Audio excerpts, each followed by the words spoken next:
Kita gandeng pasangan kita, sama-sama kita mau merasakan dari hati kita bahwa kalau kita masih bisa berada bersama-sama dengan pasangan kita, itu semua karena kebaikan Tuhan. Ya, saya undang sayangku boleh gandeng aku juga ya di sini, karena tanpa penyertaan Tuhan dan kasih karunia Tuhan, kami juga di tahun kelima juga sudah merencanakan saya pribadi untuk meninggalkan suami saya.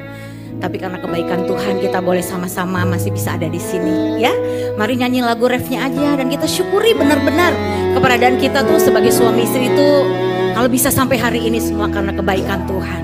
Ku mau selalu bersyukur kepadamu Tuhan, anugerah-Mu mempesonaku.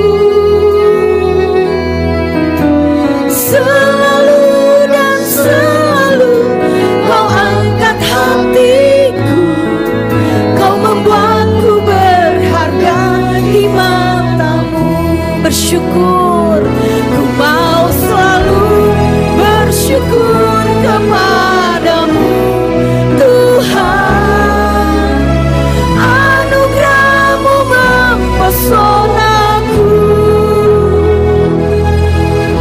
Selalu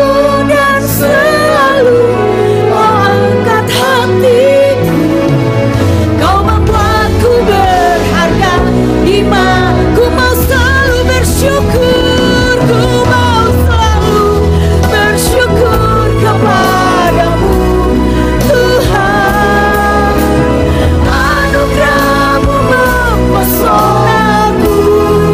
Selalu Tuhan, selalu dan selalu Kau angkat hatiku, Kau membuatku berharga di mata-Mu. Kau membuatku berharga di mata-Mu. Kau membuatku berharga di mata-Mu. Haleluya. Engkau yang membuat pernikahan kami tetap utuh, tetap ada sampai hari ini Tuhan. Kalau kami melewati masa-masa di mana kami melewati proses demi proses, kami tahu ini sesuatu yang tidak mudah Tuhan. Di mana Kau telah mempersatukan kami dua menjadi satu. Itu sesuatu hal yang dimana kami melewati pembentukan.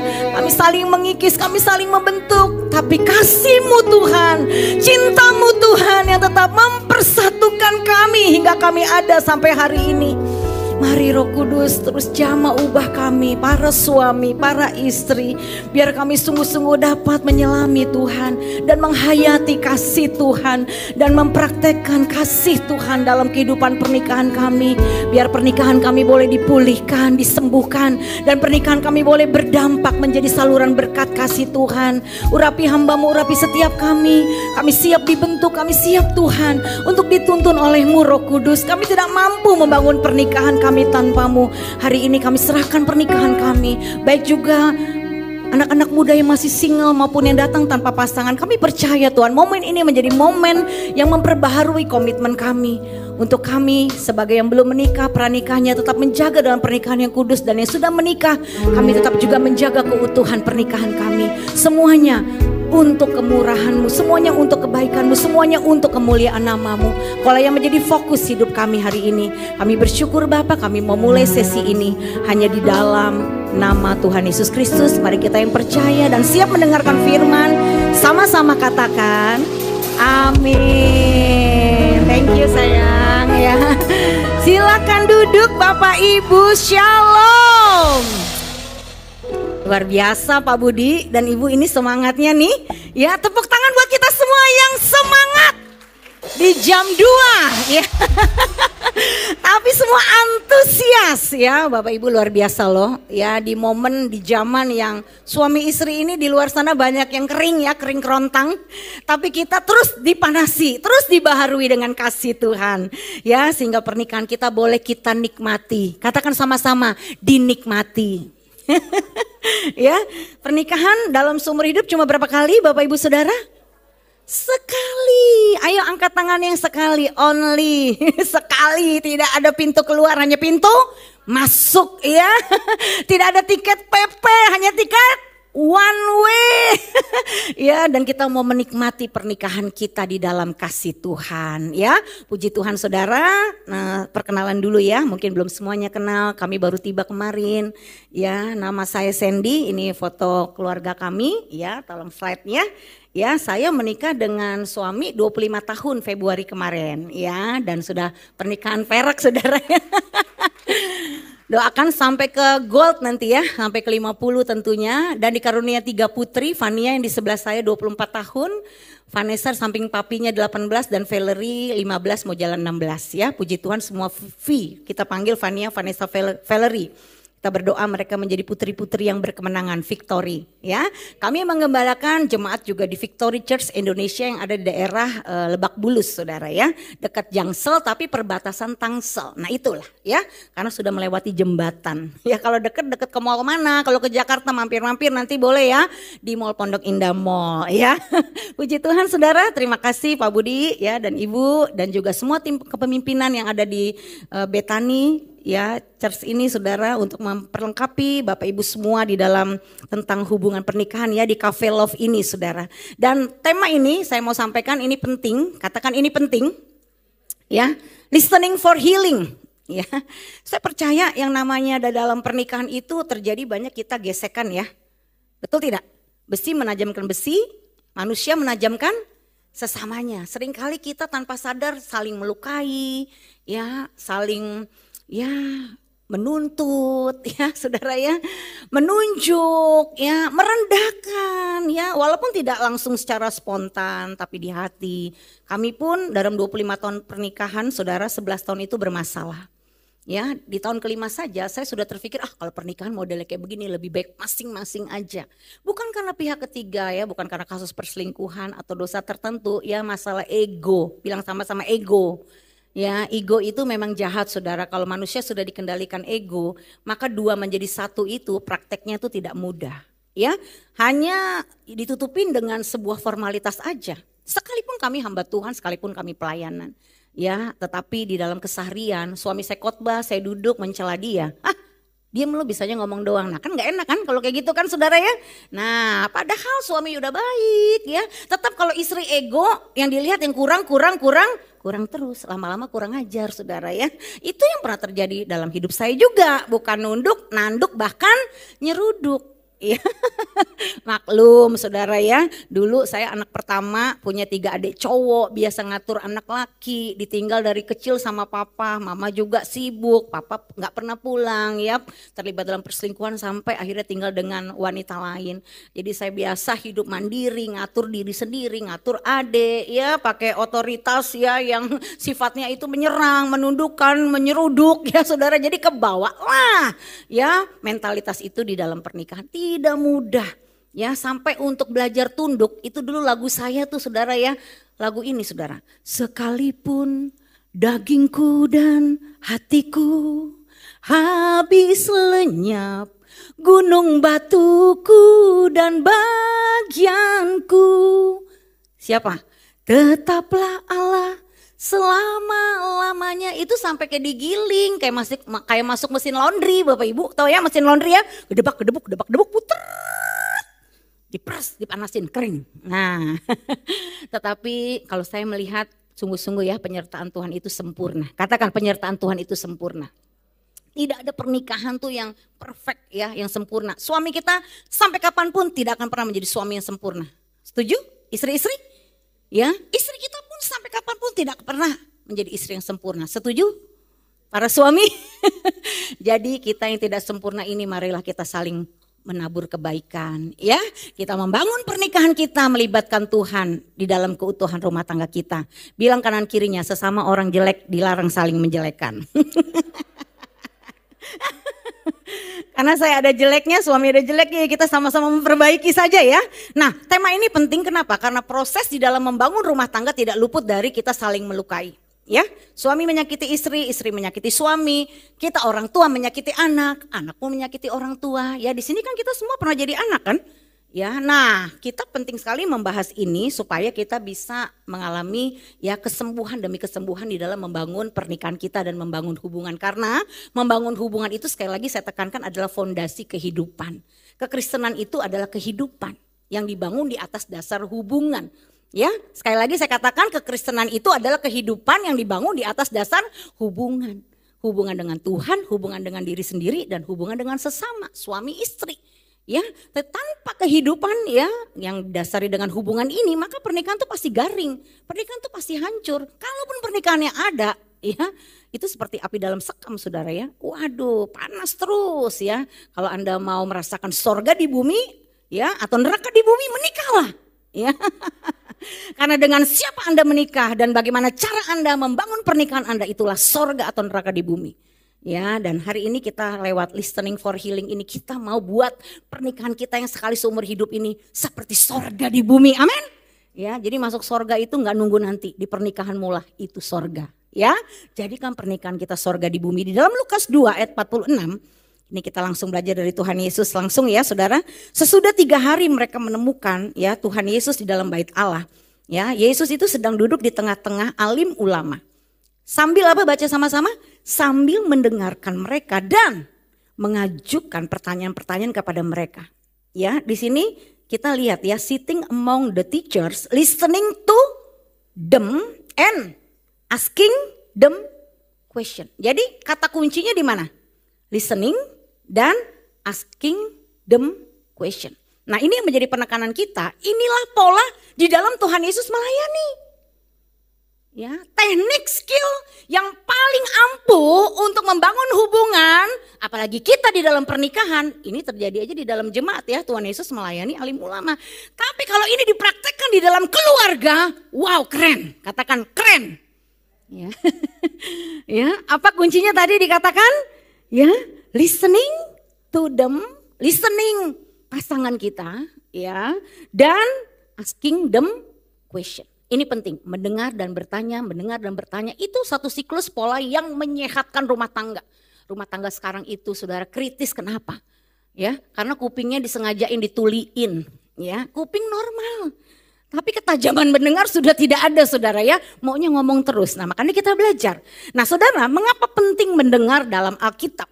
Karena dikatakan Roma 10 ayat 17, baca sama-sama yuk semua 2, 3.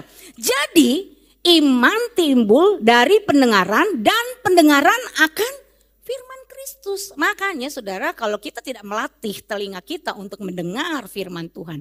Untuk mendengar pasangan kita, kita kehilangan. Iblis itu datangnya hanya untuk mencuri, membunuh, membinasakan. Apa yang dicuri? Ya, kepekaan kita untuk mendengar. Rusaknya rumah tangga itu terjadi salah satu penyebabnya adalah karena faktor komunikasi yang sudah gak nyambung lagi. Ya, saya bisa ngomong dengan enak sekarang tanpa harus teriak-teriak banget karena ada mic ini. Kenapa mic ini berfungsi? Karena terkoneksi dengan sumber listrik. Setuju ya Bapak Ibu ya? Nah, banyak suami dan istri tidak terkoneksi lagi ya dengan Tuhan. Tidak mendengar suara Tuhan tapi mendengar suara diri sendiri atau suara orang. Ya, contohnya laki lu kan selingkuh. Ngapain lu pertahankan? Ya kan? Dia selingkuh, lu balas selingkuh. Yang ngasih tahu teman cool lagi saudara ya. Cilaka 12 saudara ya. Waduh, zaman sekarang mah udah gak kayak dulu. Wah, ini tuh orang-orang gereja yang ngasih tahu ya. Pendeta itu aja cerai kawin lagi kok. Kenapa lu mesti pasrah? Kenapa lu mesti setia? Waduh, diracunin saudara, toksik masuk. Betul? Nah, karena tidak mendengarkan firman, dengar apa kata orang, hancur rumah tangga. Dan itu tidak 1, 2, 3 saudara. Banyak sekali rumah tangga hancur. Bahkan kasus perceraian itu bukan hanya terjadi di luar gereja, tapi terjadi di dalam gereja. Tidak luput juga kami, hamba-hamba Tuhan harus waspada. Ya, karena banyak juga ya yang terjadi perceraian, saudara. Nah, kita mau benar-benar jaga nih pendengaran kita. Ya, nah penekanannya sekarang adalah bukan hearing, tapi listening. Ya, hearing itu apa, saudara? Mendengarkan dengan telinga, asal dengar. Ya, kalau bahasa orang Betawi, masuk kuping kanan, keluar kuping kiri, ya, tanpa pemahaman. Ya, makanya kalau suami istri lagi ngobrol, jangan salah satu pegang handphone. Halo, ya, sedih gak sih kalau pasangan kita pegang handphone sambil begini kita ngomong? Ya, kita merasa tidak dianggap penting, kita merasa apa? Ya, tidak diperhatiin. Ya, Kenapa? Karena yang mesti dilatih itu bukan hearingnya, listeningnya. Kita bisa hearing tapi gak nangkep. Makanya cekcok. Suami buka cek, istri buka cok, cekcok. Ini bukan cek yang ke bank, Bu. Cek lain karena gak nangkep, gak mudeng. Ya makanya harus mendengar dengan apa? Bapak Ibu Saudara semuanya dengan hati. Ini diterapkan kepada hubungan suami istri dan orang tua anak. Kalau kita listening pasti kesembuhan terjadi di pernikahan kita. Pemulihan selalu terjadi ketika kita mau belajar listening. Ya, jadi kuncinya di sini sebenarnya. Orang itu banyak rusuh. Ya, hidupnya berantem, rumah tangga jadi seperti neraka, anak gak betah di rumah, terikat narkoba, ya free sex ya, LGBTQ, itu kenapa? Karena gak pernah didengar. Bahkan di Amerika, saya gak tahu di Singapura ya, itu ada pelayanan hugging ya. Orang itu dielus-elus aja dibayar loh, sejamnya itu mahal loh. Iya, dielus-elus, dimengerti. Ya, dia didengarkan. Ya kalau di sini kan, di Jakarta atau di Singapura lebih lagi loh. Kalau kita datang ke konselor yang resmi, bersertifikat itu 1 jam itu bisa 2 juta, 2,5 juta kalau di Jakarta.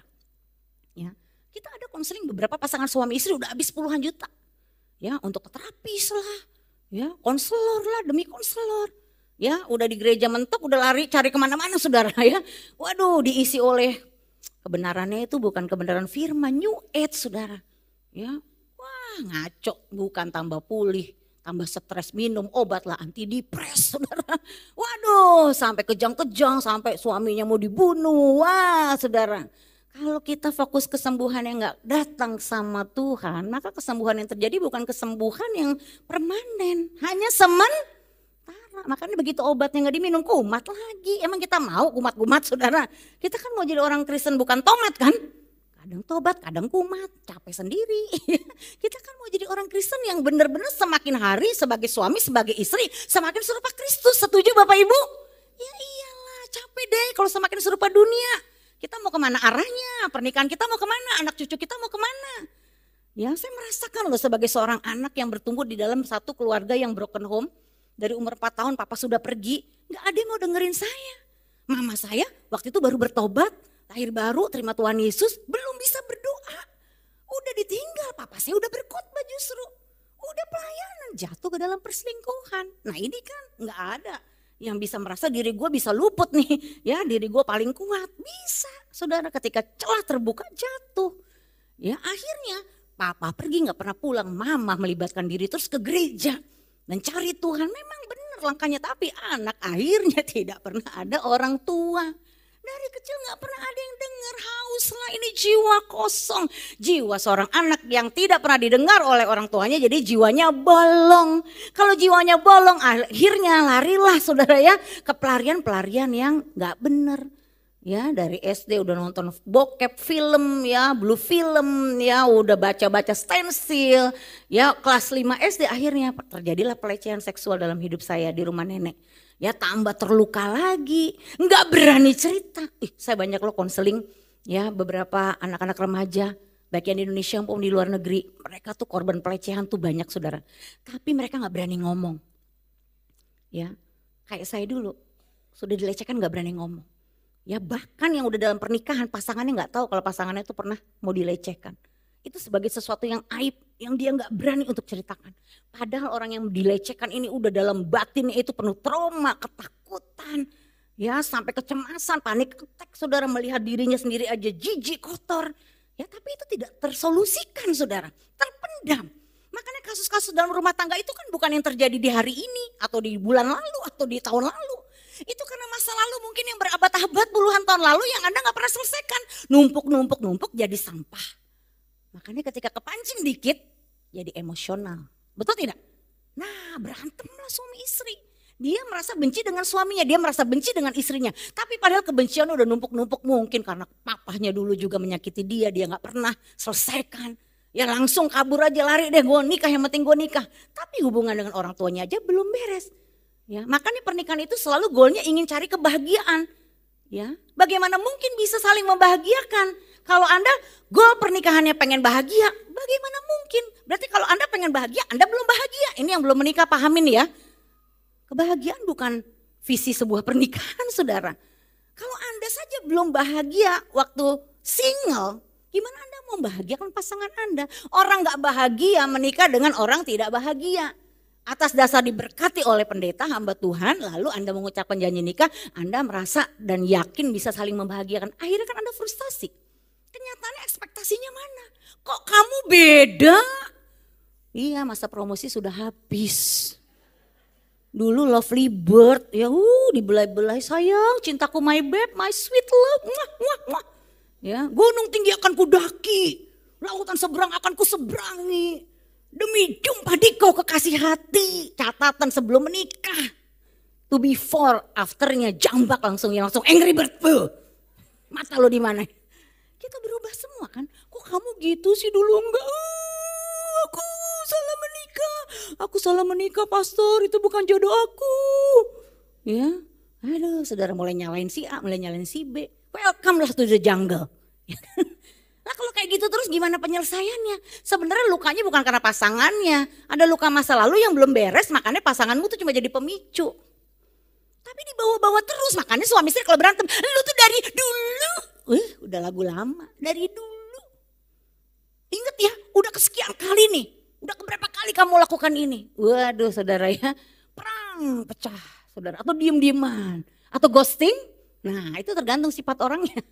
Ya, itu kembali lagi akhirnya apa? Nggak terselesaikan juga. Ya, jadi di sini saudara kunci mengalami kesembuhan adalah mendengarkan dan bertanya. Itu penting sekali. Ya, di Yakobus 1 ayat 19a dikatakan, hai saudara-saudara yang kukasihi, ingatlah hal ini. Setiap orang, baca sama-sama, hendaklah cepat untuk mendengar, tetapi lambat untuk berkata-kata. Ya, kalau ngomong itu dipikir dulu. Setuju saudara? Enggak bisa pastor, nih hati udah mendidih. Ya, udah gak sabar, ngelihat sikapnya, lihat caranya, ngomongnya itu loh. Waduh kita nyaut-nyaut, makanya timbullah hari-hari ini dalam rumah tangga apa KDRT. Kenapa? Karena kebanyakan cup. Nggak kuat pasangannya, plak, tampar. Nggak hanya suami sekarang yang nampar, istri juga balik, nampar. Kenapa saudara? Karena banyak ngomong. Nah lihat gambar ini ya. Kita makannya kan dikasih 2 telinga, 1 mulut. Berarti kalau pasangan ada 4 telinga, 2 mulut. Nah ini harus bergantian ngomongnya. Bilang kanan kiri bergantian. Jangan suka cut atau potong pembicaraan pasangan. Belum selesai. Belum selesai udah dipotong. Akhirnya lama-lama dia capek. Masalahnya di sini ceritanya ngalur ngidul kemana-mana. Ya, sampai akhirnya yang ini belum beres, timbul lagi yang baru. Pisah deh tuh kamar. Atau enggak tetap satu kamar tapi satu madep kiri, satu madep kanan. Ya, akhirnya terjadilah kasus-kasus di mana pernikahan ya muda-muda loh padahal tapi nggak pernah melakukan hubungan seks. Kenapa? Udah garing, pastor udah infil, udah nggak ada rasa. Emang dipikir love itu perasaan? Emang love perasaan saudara? Love itu bukan perasaan, love is keputusan, betul tidak? Perasaan bisa hilang, namanya juga berumah tangga. Cinta bisa berubah menjadi benci. Nah saya biasanya bawa sesi ini berdua suami nih, nanti next time. Ya kita ada skenario khusus kalau dalam hal ini saudara ya. Bicara tentang love, itu dalam saudara. Ya, nah kesalahan banyak orang itu apa? Banyak ngomong. Jadi ada salah satu pasti yang lebih cenderung. Dan membuat yang si introvert ini kalau Anda memang udah dasar introvert makin menutup diri. Ya, yang ekstrovert ya lebih banyak kebebasan. Ya, tapi kadang yang introvert juga kan nggak tahan, dia juga akhirnya meledak. Ya, tetapi akhirnya banyak ngomong itu tidak menyelesaikan masalah. Bilang kanan kiri, banyak ngomong tidak menyelesaikan masalah.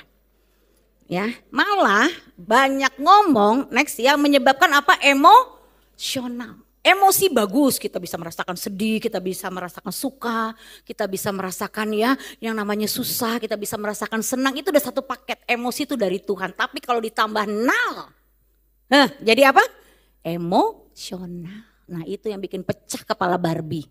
Ya, aduh saudara, ya karena kalau problem emosi itu nggak diselesaikan saudara, waduh itu bisa sampai diwariskan nanti ke anak cucu kita.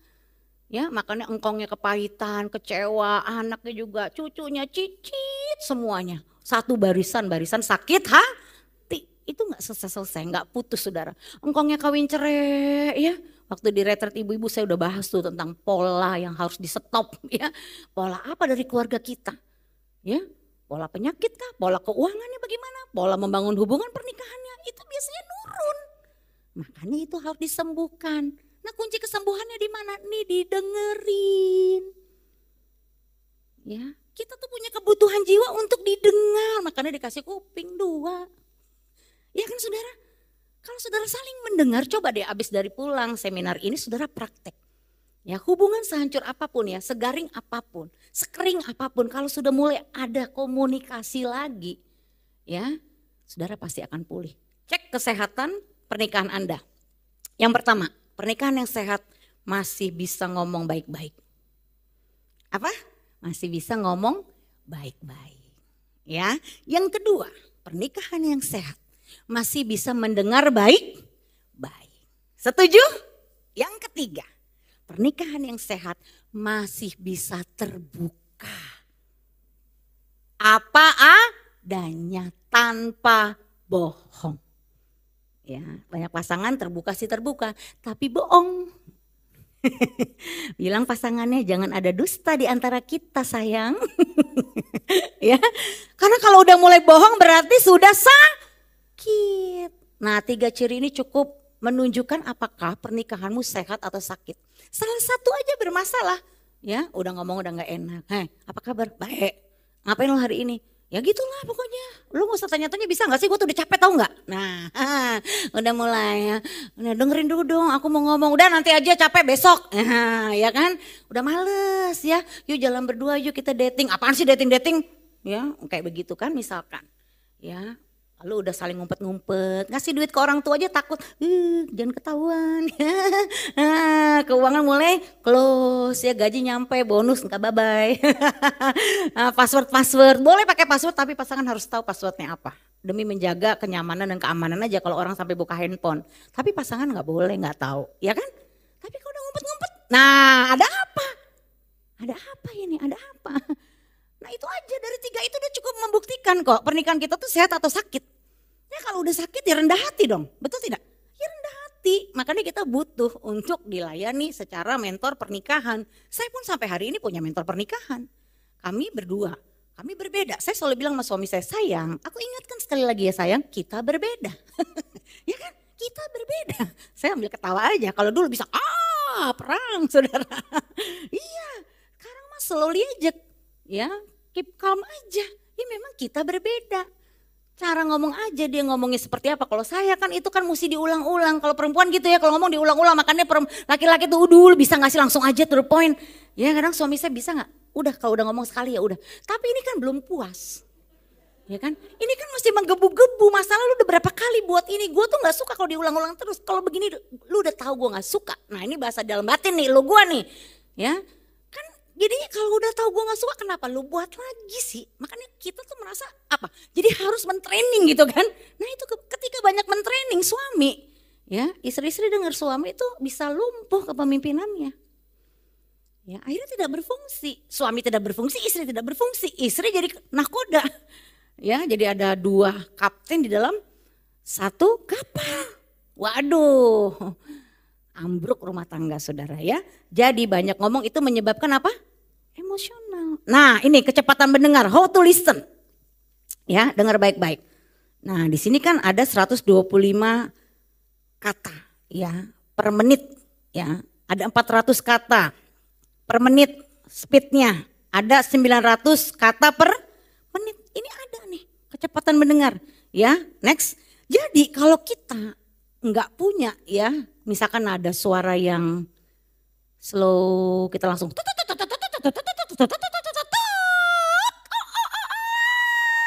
enak gak didengar? Duh, gue nikah sama orang waras apa gimana sih? Ya kan saudara, kita ngomong, mungkin maksud kita baik, kamu udah makan belum? Kamu udah makan belum sih? Nah kan udah gak enak. Ya kan, jadi memang salah mendengar nih lihat, salah respon jadi salah paham. Kadang maksudnya baik tapi intonasinya tuh kalau bisa do re mi, jangan fa sol la si do. Saya kalau dulu ngomongin duit kayak ada setannya. Bisa banting-banting meja, apa yang bisa diatur? seriosa langsung. Apalagi saya didikan orang tua yang nadanya tuh tinggi. Ya, suami saya juga gitu, didikan dari seorang momi yang nadanya tinggi-tinggi ketemu tinggi, perang nggak tuh? Ya. Nah, jadi saudara memang kita tuh mesti siap untuk diubahkan. Kalau nggak salah merespon, ya kita jadi salah paham terus. Contohnya begini nih, ya ada kisah ini. Tong, kalau naik motor jangan lupa pakai masker. Iya mak. Masker muka. Gimana sih Tong, ya kan? Aduh, capek deh. Itu kan kita kan sering tepuk jidat jadi capek deh. Maksudnya apa, dilakuin apa, nggak nangkep gitu loh. Nah ini dia nih masalahnya ketika kita ingin baca sama-sama mengubah suami kita, istri kita, anak kita dengan nasihat dan kata-kata. Akhirnya kata-kata kita waktu kita ingin niatnya mengubah dia, nah ini ya saudara, akhirnya kita jadi menuntut dia, menyerang dia, menyudutkan dia dan merendahkan dia. Masuklah roh kesombongan ini. Gue tuh lebih dari lu. Lu yang salah, gue yang benar. Lu gak bisa apa-apa, gue yang berjasa. Kalau gak ada gue, mulai masuk ke situ saudara, arah pembicaraannya akhirnya ke ego kita. Dan orang makin dituntut. Kalau saudara dituntut gimana perasaannya? Banyak kan kalau dilarang makin jadi. Makanya anak tuh banyak yang berontak. Udah cara papa mamanya ngebentak, ngomongnya teriak-teriak, diancam, dipukul, dicekek. Waduh saudara, banyak anak terluka.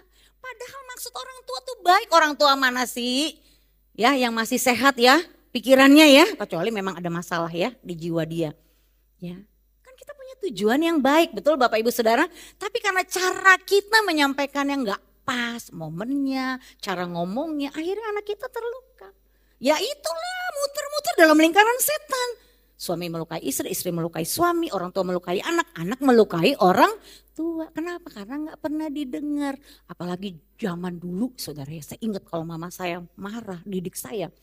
Itu kan kalau mama ngomong, saya kan matanya suka ngeliatin mama gitu kan. Kalau kita kan justru kalau orang ngomong harus dilihat kan. Kalau orang dulu, kamu ngeliatin mama terus, kamu mau ngelawan? Hah, kurang ajar kamu ya. Waduh. Jadi kalau orang tua ngomong kita harus begini dulu. Nunduk. Kalau sekarang kan kita kan dilatih malah kalau kita ngomong sejajar. Kita orang tua bahkan mesti sejajarin anak kita. Kalau anak kita batita balita kita merendah. Sejajar mata kita lihat. Betul tidak? Kalau kita ngelihat mata disangkain kurang ajar. Kita jujur, dia marah. Akhirnya kita bohong. Ketahuan bohong juga dimarahin. Stres gak tuh kita? Waduh, saya ingat zaman sebagai anak tuh. Taunya cuman dilarang, nasehatin, gak boleh ini, gak boleh itu. Dihukumlah, di pojok berdiri, angkat kaki, pegang telinga. Kalau enggak dicambuk, dipukul, pakai gesper lah, dicubit lah. Kadang di depan umum, kadang dikomentarin atau dibandingkan depan umum juga. Aduh, makin luka. Nggak kuat waktu itu saya lari ke rokok lah. 5 SD udah ngerokok. Sebelum bertobat 4 bungkus saudara. Stres. Ya, kok ganja, kok obat-obatan, kok kelabing, kok free sex, kok laki demi laki. Emang gak peduli lah, gue udah hancur aja sekalian. Ya, kenapa? Karena gak ada orang yang merasa juga peduli saya juga. Makanya saya tuh dari kecil suka ngutukin hari kelahiran. Kenapa sih Tuhan gue lahir di dunia ini? Kenapa sih kalaupun gue lahir kok gue punya orang tua kayak begini modelnya ya? Kenapa gak kayak temen gue ya? Temen gue kok enak banget ya orang tuanya ya? Jadi ngebanding-bandingin kan? Waduh, jadi stres sendiri saudara. Ya, jadi penting sekali yang namanya kita maksudnya baik, kita ingin lihat pasti dong, kita semua pengen suami menjadi suami yang lebih baik, istri menjadi istri yang lebih baik ya, anak menjadi anak yang lebih baik, orang tua menjadi orang tua yang lebih baik. Tapi coba mulai dengan belajar melatih telinga kita untuk mendengar. Ya, suami istri, umpama nih kalau ada yang mau bercerai, saya tanya pertama seperti ini, apakah bercerai itu solusi? Nah, menurut Bapak Ibu, apakah bercerai itu solusi? Ditanya, didengerin ya. Sebutkan 3 alasan kenapa ingin bercerai. Nanti kan dia terbuka tuh. Surut. Ya. Akhirnya terbongkarlah isi hati dia. Nah, di dalam kesempatan konseling itu yang biasanya tidak mau saling mendengar terpaksa harus mendengar karena ada mediasinya ya. Ada mediatornya kan. Entah gembalanya, entah mentor pernikahannya. Ketika didengar ternyata oh iya ya. Intinya cuma apa? Intinya cuma selama ini saya merasa saya tidak didengar. Nggak jadi cerai. Kenapa? Karena di situ terjadi momen masing-masing saling mendengarkan. Didengar, ditanya. Didengar, ditanya. Itu sampahnya keluar. Yang bikin pengen cerai, kenapa? Karena numpuk sampahnya. Ya sampah itu kan bau. Ada yang mau makan di bekas piring orang makan? Ada? Kan gak ada kan? Betul tidak? Ada yang mau makan tangannya habis pegang tanah? Nah itu kan sampah-sampah yang terlihat. Nah kalau sampah di hati, kita kesel sekali, kita kesel 2 kali kan gak terlihat. Udah numpuk, gak pernah didengarkan, ya udah kita simpan aja. Ya bomnya meledak, ya udah cerai aja, ya udah pisah aja. Nah saudara, makanya kita gunakan teknik untuk mendengar ini.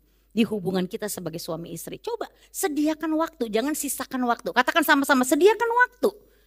Ya, untuk mendengar. Enggak perlu keluar duit banyak saudara. Ya kalau saudara diberkati mau mendengar di Eropa, mau di mana ya terserah ya. Tapi kan gak mesti ke Eropa dulu. Teman saya pulang Eropa cerai.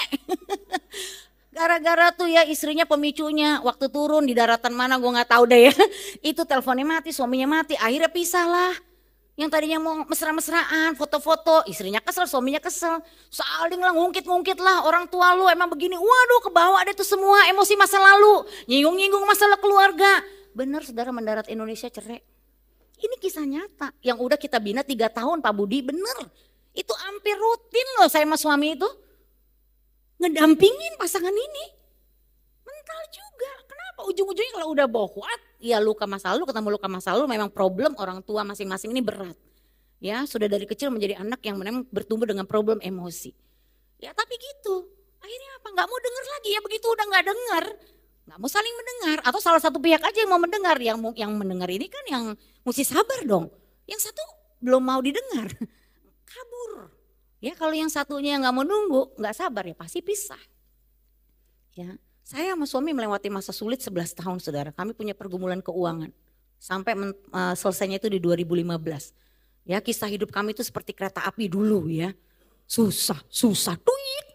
Ya. Susah, duit. Gak ada duit lagi. Pokoknya kayak ada setannya deh kalau ngomongin duit. Karena saya membawa suami lari dari panggilan. Itulah akibat saya nyeruduk. Ya, akibat saya nanduk sama suami. Dia udah bilang jangan saya lawan terus. Jadi saudara bukan untung buntung.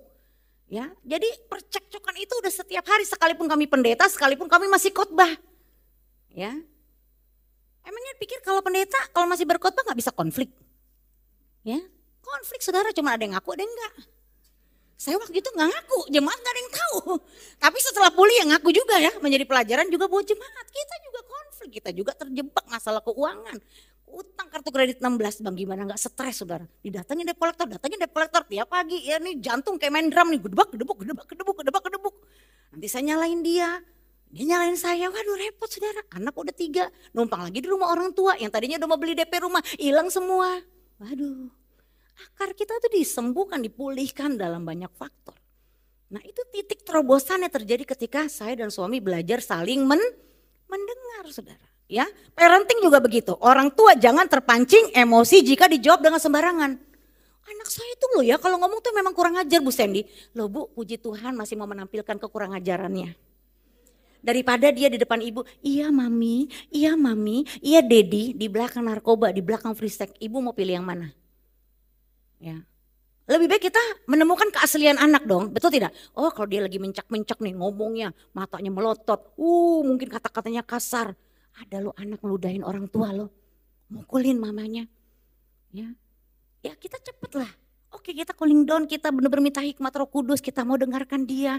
Kalau ada Roh Kudus menunjukkan kita memang salah, kita harus bersedia untuk minta maaf saudara. Sehingga itu bisa tersolusikan daripada anak diam di depan Anda taat, di belakang ngelawan, ujung-ujungnya bipolar saudara. Akhirnya mau bunuh diri. Saya ketemu beberapa anak remaja ini sayatan di tangan, ada yang ngelepuhin, kakinya semua tuh paha sama kaki tuh malilin saudara. Itu tante, itu perasaan saya yang terluka. Saya benar-benar alihkan ke merusak diri. Ya, benar loh saudara, kita tuh kalau nggak mau mendengarkan udah jadi hilang momennya. Anak bertemu tanpa momen kenangan yang indah. Banyak anak ditanya, kenangan yang indah apa? Yang ada nangis, nggak ada kenangan yang indah. Tapi saya percaya Bapak Ibu Saudara di sini semua menjadi orang tua yang luar biasa. Amin. Tepuk tangan dulu dong ya. Nah Secara survei 3% orang tidak mau mendengar, 11% orang yang mendengar tapi tidak percaya, 17% orang yang suka bicara. Jadi ada 69% orang yang murni mau mendengar tapi tidak memahami. Jadi mau mendengar tapi tidak mau memahami. Ya saudara, yang mana kita sama-sama bertumbuh semua ya. Angkat tangan kanan tinggi-tinggi semua Bapak Ibu Saudara. Halo. Bilang sama dirinya sadar. Belajar mendengar ya. Jadi saudara, ada 3 poin penting untuk melihat perubahan. Yang pertama, ini untuk pasangan dan anaknya. Menjadi teladan, mendengarkan dan bertanya. Setuju? Apa? Menjadi teladan, mendengarkan dan bertanya. Ya, kita masuk kebenaran pelayanan mendengarkan yang menyembuhkan. Nah, pelayanan telinga ini namanya ya. Thanks for listening. Ya, saudara, dengan telinga yang Tuhan berikan kalau kita gunakan ya, organ kita nih telinga mendengarkan dengan hati, kita merendahkan hati, kita mau sungguh-sungguh belajar memahami orang lain, skill with people. Ini nggak pernah ada habisnya dan nggak pernah ada ruginya. Ya, Anda bisa dipakai Tuhan untuk menjadi konselor, penyembuh, pelayanan Tuhan yang dimulai dari rumah kita. Ya, kalau rumah tangga kita sehat, saudara, gereja kita sehat, betul tidak? Gereja yang sakit itu kenapa? Karena berasal dari keluarga-keluarga yang bermasalah. Ya kan? Keluarga yang bermasalah-masalah ini datang ke gereja. Niatnya untuk disembuhkan, tapi mereka tidak terbuka. Akhirnya tetap dalam kesakitan ya, jadilah perpecahan. Ya kan? Akhirnya gereja pecah, kota pecah, bangsa pecah. Coba kalau kita gereja Tuhan dimulai dari keluarga, kita mau pakai telinga kita untuk mendengar kesembuhan terjadi. Ya, yang pertama saya bahas secara cepat saja, mendengar dengan kasih agape pasti menyembuhkan dan memulihkan. Ya, setiap orang yang mendengar perkataanku ini dan apa? Melakukannya. Ia sama dengan orang bijaksana yang mendirikan rumahnya di atas batu. Jadi catat poin ini yang pertama, Tuhan mau kita mendengar dan melakukan, bukan next ya, apa? Mengatakan dan melakukan. Ya, katakan Tuhan mau saya mendengar dan melakukan. Bukan mengatakan dan melakukan. Ya kan barang siapa mendengar perkataanku. Bukan barang siapa mengatakan perkataanku, mendengar perkataanku dan melakukan. Jadi kalau misalkan kita melakukan firman, jangan sampai mulut tuh cocok. Istri siapin kopi suami, istri siapin baju suami gosokin apa. Tapi kalau mulut sambil prepet, enak nggak? Walaupun kita lakukan, tapi sambil merepet, sambil ngeluh kan nggak enak, saudara, betul nggak? Berarti saudara nggak ikhlas, ya, saudara kasihnya masih bersyarat. Nah disitulah kita belajar, ya. Nah dengarkan next ya, dengan kasih bukan dengan kesombongan. Ini penting karena banyak orang mendengar tapi sombong. Hanya ujung-ujungnya akhirnya apa? Menyerang balik lagi, nggak mau mengakui kesalahannya lagi.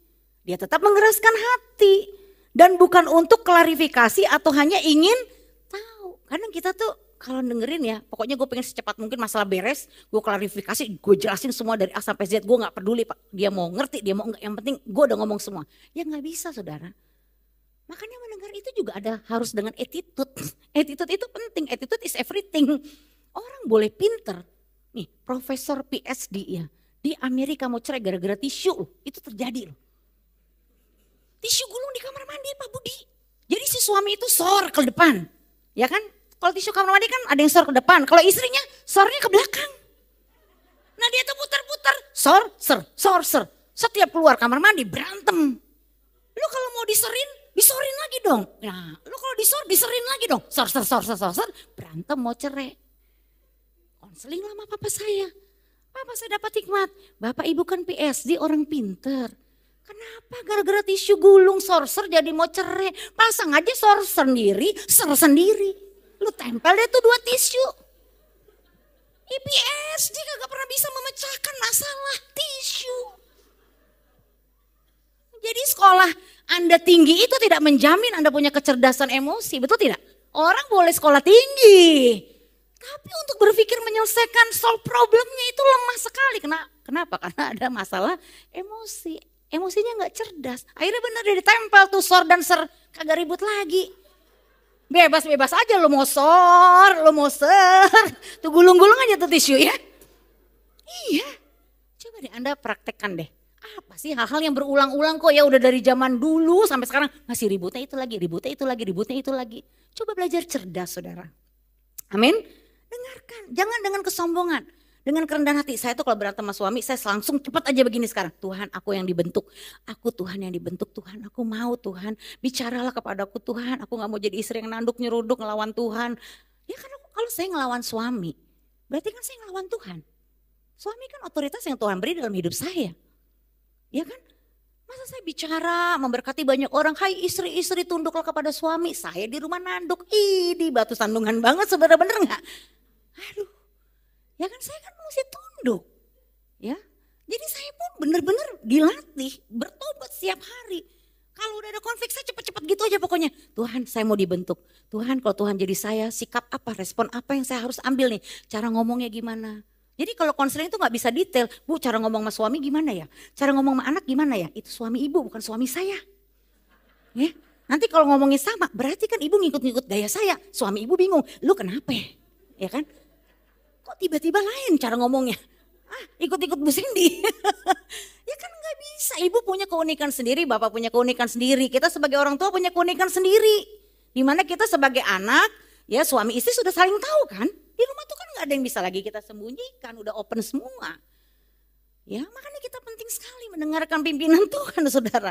Dengan sikap rendah hati nanti Tuhan ngomong anakku kamu tuh belajar makanya dengar-dengaran. Kamu tuh kalau udah ada maunya harus sih. Nah makanya kamu tuh ganti ya kata harus dengan sebaiknya. Tuh saya dapat hikmat tuh. Ganti kata harus dengan sebaiknya. Oh kalau gua nih maunya harus. Ya sampai suami saya suka ngomong kamu kalau memang udah ada maunya pokoknya deh katanya gitu kan. Oh iya begitu ya sayangnya iya aku mau berubah. Iya kan, masa semuanya ikut standar saya? Kita kan yang benar ikut standar Tuhan, betul tidak? Iya, standar Tuhan itu tidak akan saling melukai. Ya, oh iya, saya ganti kata harus dengan sebaiknya. Maunya saya begitu, tapi kalau enggak, ya udah saya terima. Betul tidak? Ya semuanya kan nggak bisa sesuai ekspektasi kita, saudara. Baik dalam memilih makanan. Tadi tanya mau makan di mana sayang terserah. Giliran diajak makan, misalkan kue tio acep, kok di sini sih? Lah tadi bilang terserah. Repot kan urusan. Kenapa tadi nggak ngomong? Ya. Iya, akhirnya mau senang-senang bubar di mobil kecut-kecutan, tangan dipegang ngapain, ya kan? Aduh, pulang aja deh mendingan daripada pergi begitu.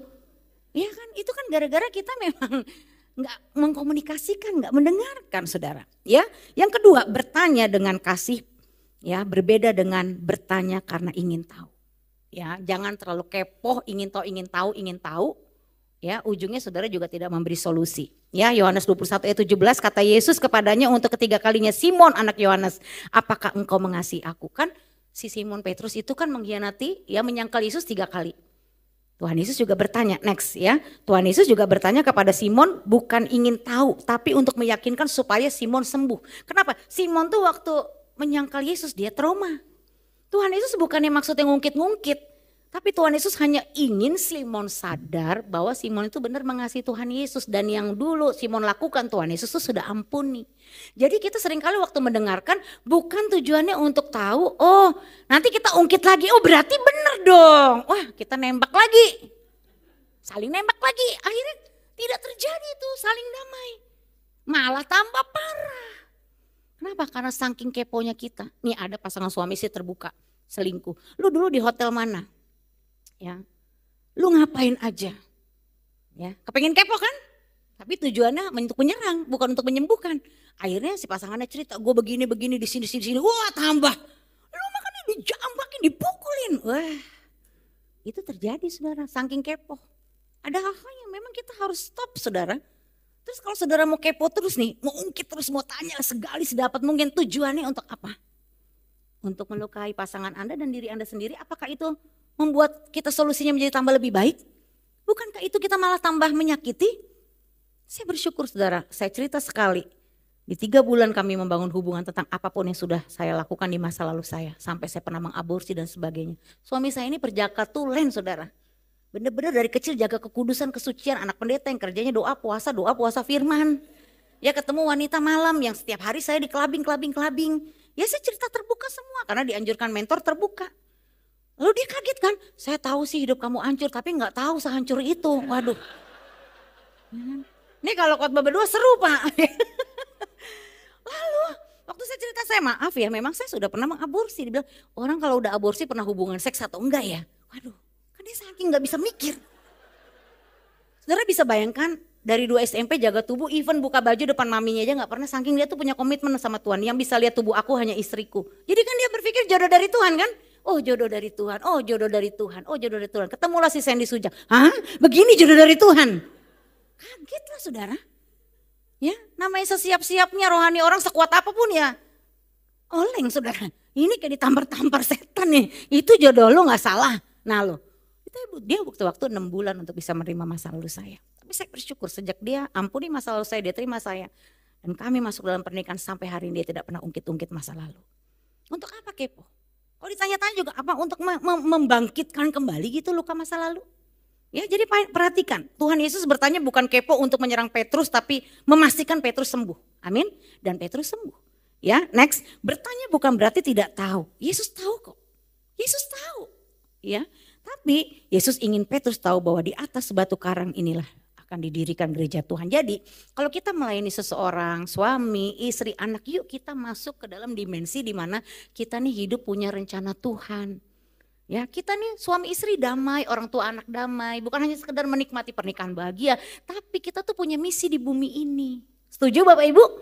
Supaya pemulihan yang terjadi di keluarga kita itu bisa menyebar ke seluruh keluarga besar kita, di sekolah anak kita, di kampus anak kita, di pekerjaan kita. Kita boleh menjadi warnanya Tuhan gitu loh, amin. Warnanya Kristus. Ya makanya pernikahan yang pulih, salah satu tanda pernikahan yang dipulihkan di dalam Kristus, dia harus menjadi dampak bagi orang lain. Sehingga Petrus itu dipakai Tuhan luar biasa lewat kegagalannya. Makanya kegagalan rumah tangga kita itu akan menjadi alat Tuhan untuk kita bisa berbagi cerita dengan orang lain. Hello, amin. Iya, banyak orang tuh ya saudara butuh kisah. Kalau kita cuma kasih firman Tuhan, iya gue tahu gue bisa baca nanti di rumah, gue bisa denger YouTube-nya. Cuman kadang mereka tuh butuh story gitu loh. Ya lu enak lu gak pernah ngerasain kayak perempuan yang selingkuh misalkan. Ngomong sama saya, lu enak sih Sen. Kalau lu suami lu cinta sama lu, ya puji Tuhan haleluya suami saya cinta sama saya. Lu gak bakal ngerti perasaan gue, oke, I'm fine. Yalah. Saya gak pernah diselingkuhin, nah orangnya pernah diselingkuhin gak semudah itu saudara. Makanya ngomong sama mama saya, nah pengalaman mama saya kan jadi berguna kan. Iya untuk menguatkan dia.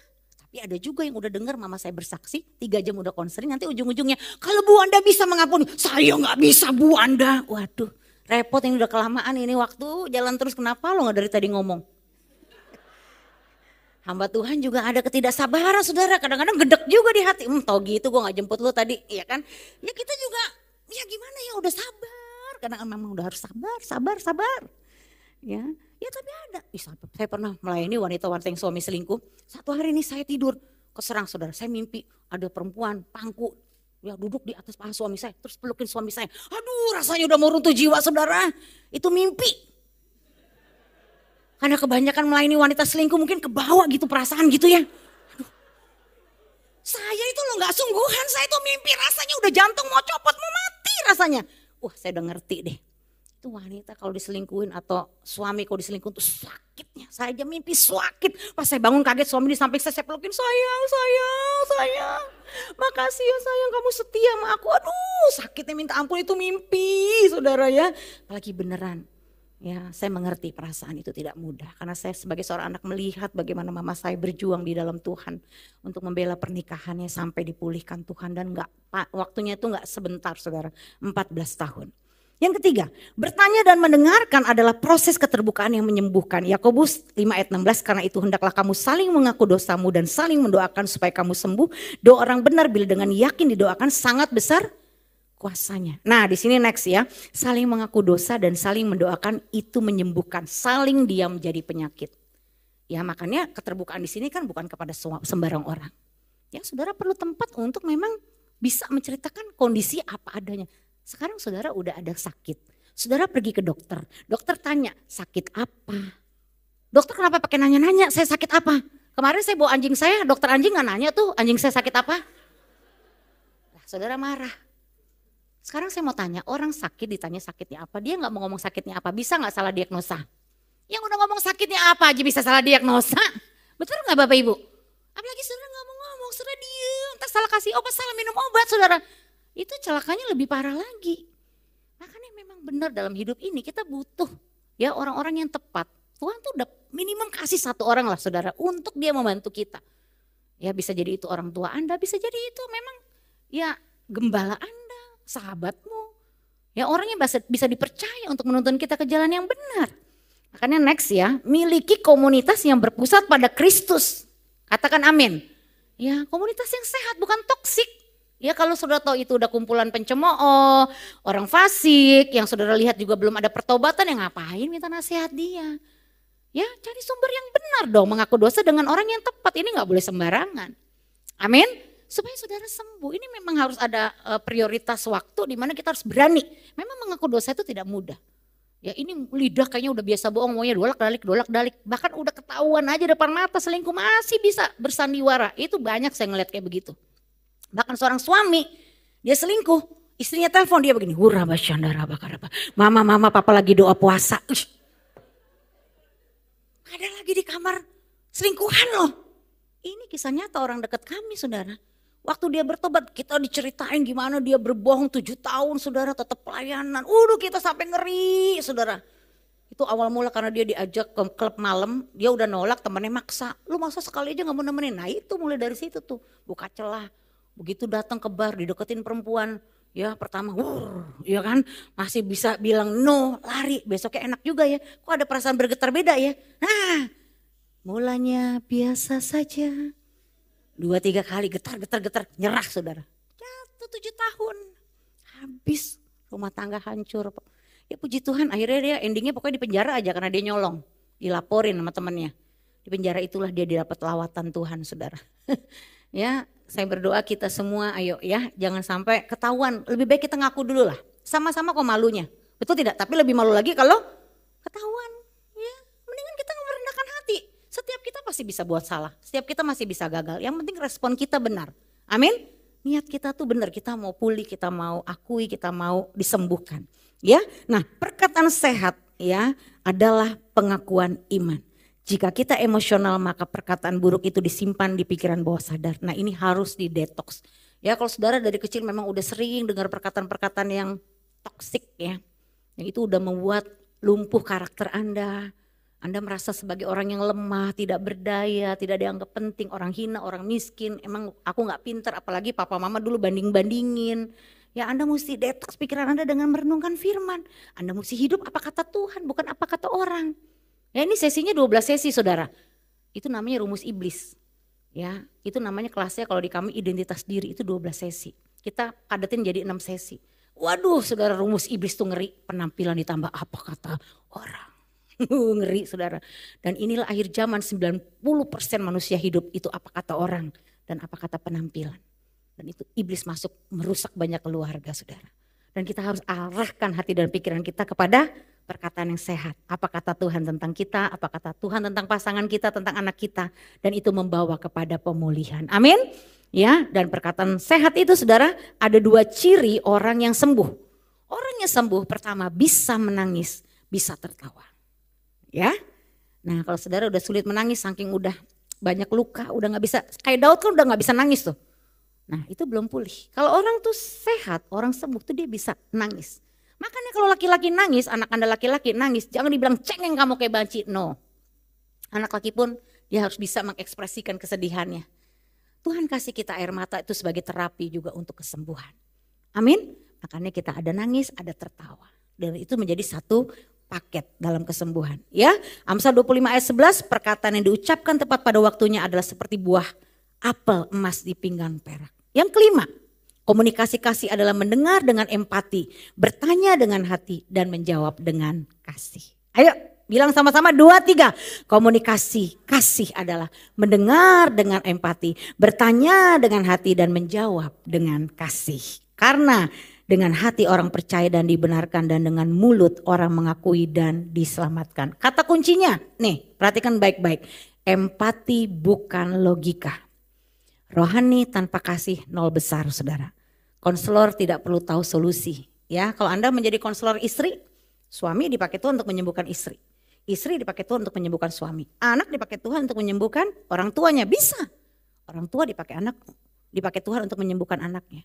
Kita gak perlu tahu solusinya, tapi kita mendengarkan dengan kasih, menjawab dengan kasih, yaitu ada penerimaan, ya, ada pengampunan, ya, ada disiplin juga, ya, dan itu dilakukan dengan secara sehat, Ya, kita minta pimpinan Tuhan, saya percaya saudara pemulihan pasti terjadi. Yang keenam, membangun kepercayaan hati, baca sama-sama, sama dengan apa? Ya, sama dengan membangun jembatan dari hati ke hati yang akan membawa kesembuhan. Ya, dan karena kepercayaan dalam nama Yesus, maka nama itu telah menguatkan orang yang kamu lihat dan kamu kenal ini, dan kepercayaan itu telah memberi kesembuhan kepada orang ini di depan kamu semua. Wah, luar biasa saudara. Inner healing terjadi di dalam keluarga.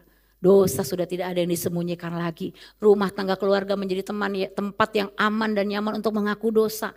Anak tanpa sengaja ngelihat pornografi, dia bisa terbuka sama mamanya, bilang, tuh mama aku lihat, aku terganggu. Ya, anak saya pernah begitu soalnya. Aku terganggu, aku ngelihat film yang gak bagus. Doain mama, pikiran aku terganggu, mami papi, didoain. Ya, aman aja, semua ngaku. Ya, kalau kita mesbah keluarga, kalau kita ngobrol, apapun kita bisa cerita tanpa harus dibatasi gitu ya. Kenapa? Karena keluarga menjadi tempat yang aman dan nyaman. Ingat saudara, next, jembatan hati dengan hati adalah percaya. Di sini belief. Ya, tapi pintu hati dengan hati adalah trust. Ya, kalau orang itu udah sampai trust sama kita karena kita mau mendengarkan, karena kita peduli, karena kita mau empati. Ya, kita nggak pakai logika kita dulu, dalam hal ini kita terima dulu dia apa adanya. Kita punya hati, ya ingin melayani dia, itu dia nangkep saudara.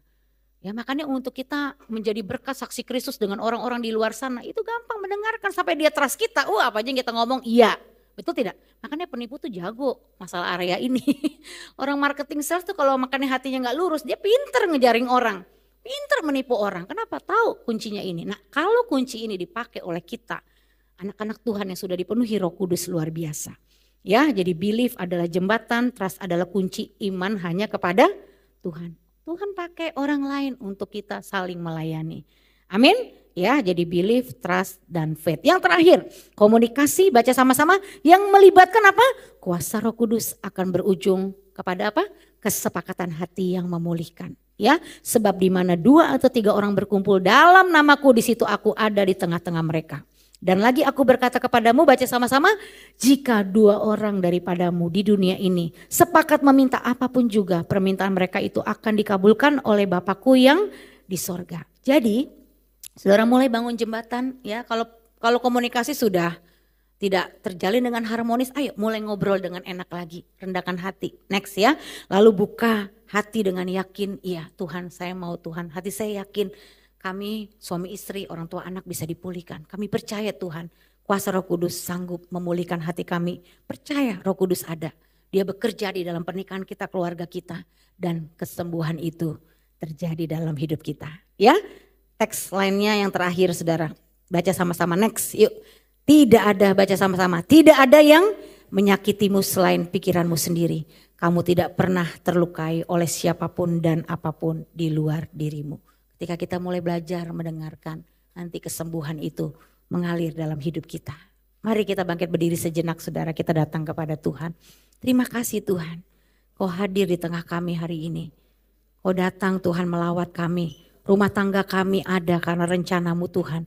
Kami tidak mau izinkan rumah tangga kami Tuhan dibangun di atas dasar pasir. Kami mau Tuhan rumah tangga kami dibangun di atas batu karang. Yang teguh yaitu perkataan Tuhan dalam hidup kami. Mari suami istri pegang tangan pasanganmu. Izinkan Roh Kudus berbicara di hatimu. Dengar dulu suara Roh Kudus, tuntunan Tuhan dalam hidupmu.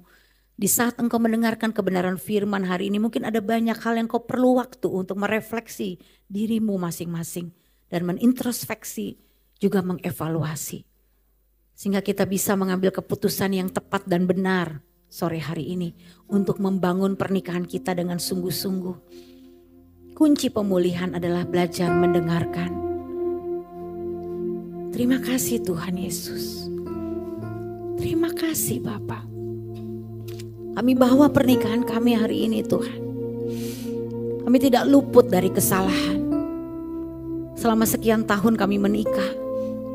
Kami sadar seringkali kami tanpa sadar itu saling melukai.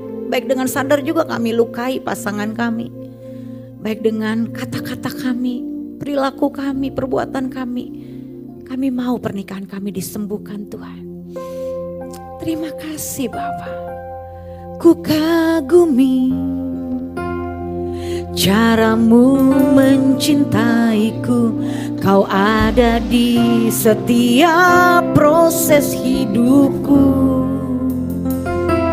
Di titik terendahku kau hadir untuk mengangkatku. Ku tahu kau tak menyerah akan hidupku. Ku kagumi caramu mencintaiku, kau ada di setiap proses hidupku. Di titik terendahku kau hadir untuk mengangkatku. Ku tahu kau tak menyerah akan hidupku. Tak terbatas, tak terbatas kuasamu, tak terduga caramu. Kau yang ku andalkan di setiap langkah hidupku. Tak terbatas kuasamu, amin. Tak terduga caramu. Kau yang ku andalkan di setiap langkah hidupku. Mari suami istri, tenangkan hatimu. Ketika kita tenang, kita dapat mendengar apa yang Roh Kudus mau untuk kita belajar hari ini. Mari kita mau memiliki sikap hati yang teachable, saling mau belajar. Masing-masing kita fokus melakukan peran kita seperti yang Tuhan mau untuk kita lakukan, baik sebagai suami, baik sebagai istri, sebagai orang tua, sebagai anak. Kita masing-masing punya peran. Hai suami-suami, kasihilah istrimu. Hai istri-istri, hormatlah, tunduklah kepada suamimu.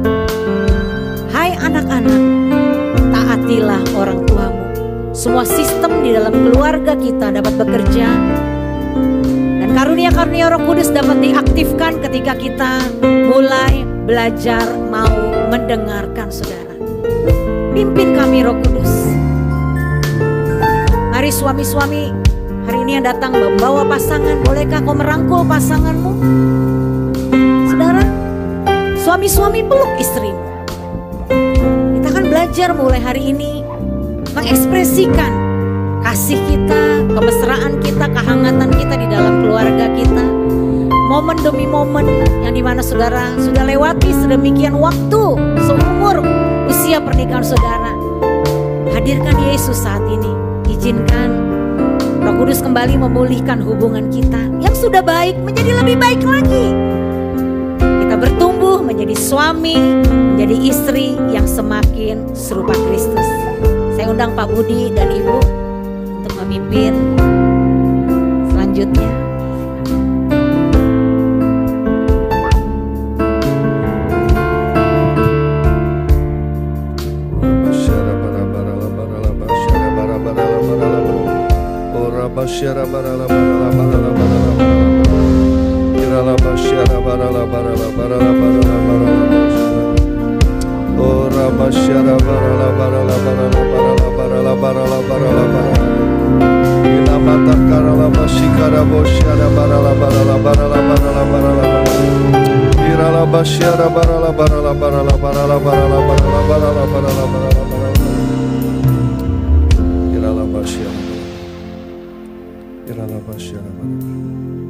Nyanyikan lagi. Tak terbatas kuasamu, tak terduga caramu. Kau yang kuandalkan di setiap langkah hidupku.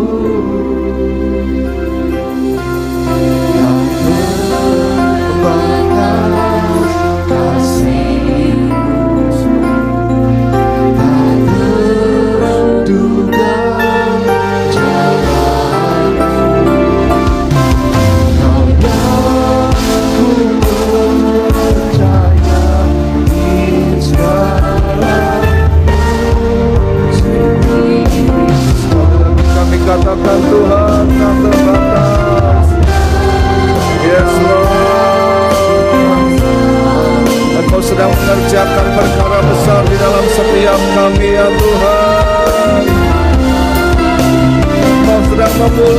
setiap kami.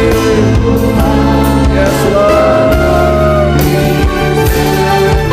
Ya Rabba Sikara Basyandara Rabba. Yes Lord. Roh Kudus bekerjalah.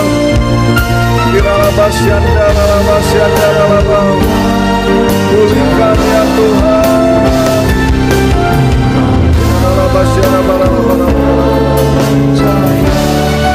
Yes Lord.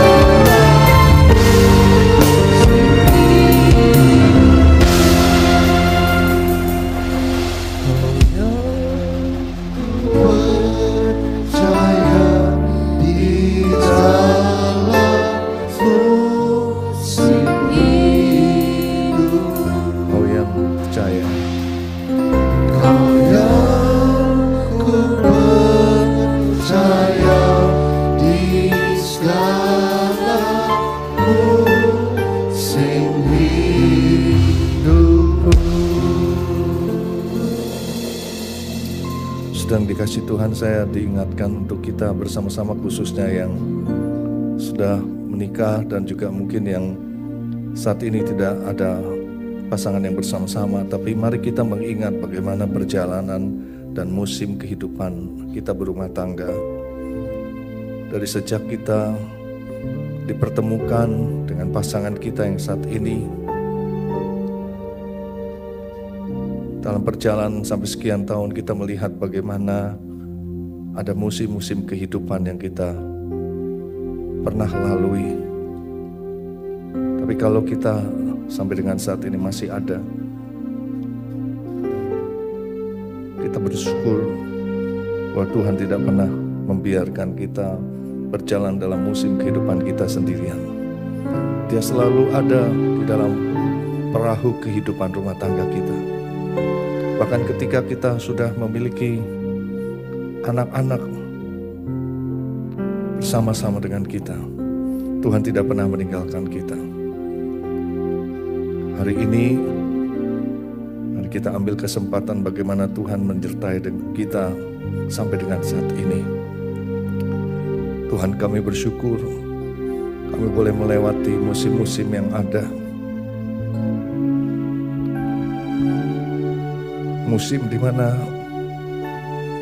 kami sempat tertawa, tapi juga musim di mana kami bisa menangis. Musim di mana kami bisa senang, tapi juga musim ketika kami bisa marah. Musim di mana kami ingin bisa bersama-sama, tapi juga di mana musim kadang-kadang kami tidak ingin bersama-sama. Tuhan, terima kasih. Engkau tidak pernah membiarkan kami, tapi Engkau memakai musim-musim ini terus untuk membuat kami melekat satu sama lain.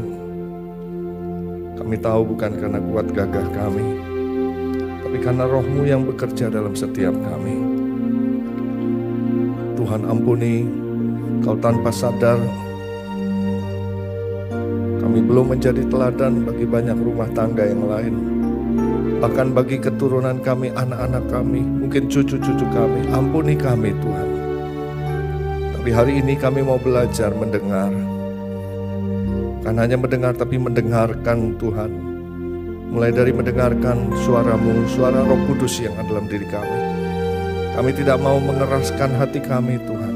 Kami buka hati kami untuk Roh Kudus yang berbicara kepada kami, yang menegur kami, yang mengarahkan kami untuk kami mengerti bagaimana kami berkata-kata satu sama lain, bagaimana kami bersikap satu sama lain, bagaimana kami harus mengambil keputusan yang tepat.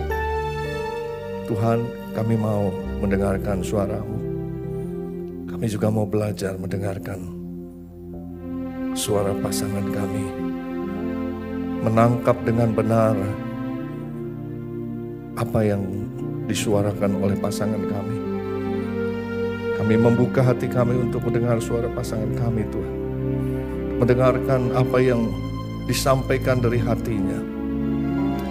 Ampuni kalau pada waktu yang lalu kami menolak, bahkan kami memutuskan pembicaraan karena kami tidak mau mendengarkan.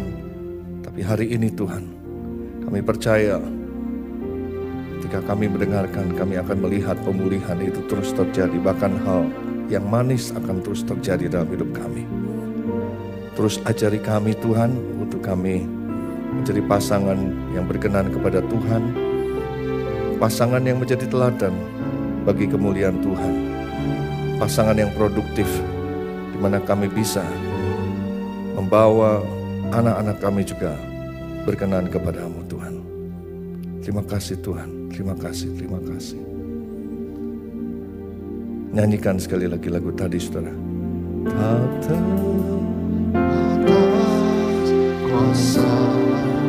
Kami terima Tuhan, kami terima kuasa-Mu yang bekerja. Kami terima semua jalan-jalan yang baik Tuhan. Benar Tuhan. Yes Lord. Dalam setiap langkah hidup kami Tuhan. Yes Lord. Amen.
Kami akan terus melihat kemuliaan Tuhan dinyatakan dalam hidup rumah tangga dan keluarga kami.